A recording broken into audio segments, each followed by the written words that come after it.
কোনো দল যদি প্রথম ৬ ওভারেই স্কোরবোর্ডে বিনা উইকেটে ১২৫ রান তুলে ফেলে থাকে, তাহলে সেই ম্যাচের আর কি বাকি থাকে বলুন। শনিবার দিল্লির বিরুদ্ধে এভাবেই ফিরোজ শাহ কোটলায় তাণ্ডব দেখালেন হায়দ্রাবাদ। ঘরের মাঠে প্রথমবার খেলতে নেমেছিল দিল্লি, মাঝে দুটি ম্যাচ খেলতে হয়েছিল বিশাখাপত্তনমে। তবে ঘরের মাঠে ফেরার অভিজ্ঞতা হলো না তাদের। ঋষভ পান্তের দলের আগে ব্যাট করে ১৬৬ রান ৭ উইকেট হারিয়ে তুলেছিলেন হায়দ্রাবাদ। জবাবে দিল্লি থেমে গেল মাত্র ১৯৯ রানে।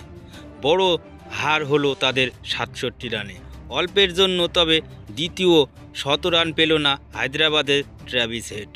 কিন্তু ৩২ বলে ৮৯ রান করে যে ক্ষতি করে গেল দিল্লির, সেটা বলতেই হয়। সঙ্গী হিসেবে পেয়েছিলেন অভিষেক শর্মাকে।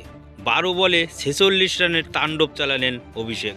তারপর শাহবাজ আহমেদ ১৯ বলে অপরাজিত ৫৯ রানের ইনিংস খেললেন। তবে একটা কথা ভুললে চলবে না, দিল্লির এ রান তাড়া করতে নেমে জ্যাক ফ্রেজার মার্ক গার্ডও দুর্দান্ত ব্যাট করেছিলেন। জ্যাক মাত্র ১৮ বলে ৬৫ রানের বিধ্বংসী ইনিংস খেলেছিলেন। এই বিপুল রান তাড়া করতে নেমে শুরুটা দিল্লির অবশ্যই ভালোই করতে হতো। ওভার প্রতি প্রায় ১৩ রান করে তোলা সত্যিই কঠিন ছিল।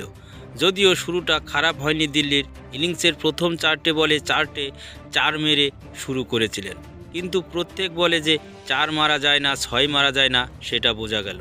পঞ্চম বলে ক্যাচ দিলেন, কিছুক্ষণ পরে ফিরলেন দলে ফেরা ডেভিড ওয়ার্নারও। তবে খেলা ঘুরিয়ে দেওয়ার সংকল্প নিয়ে নেমেছিলেন ফ্লেজার ম্যাকগ্রা।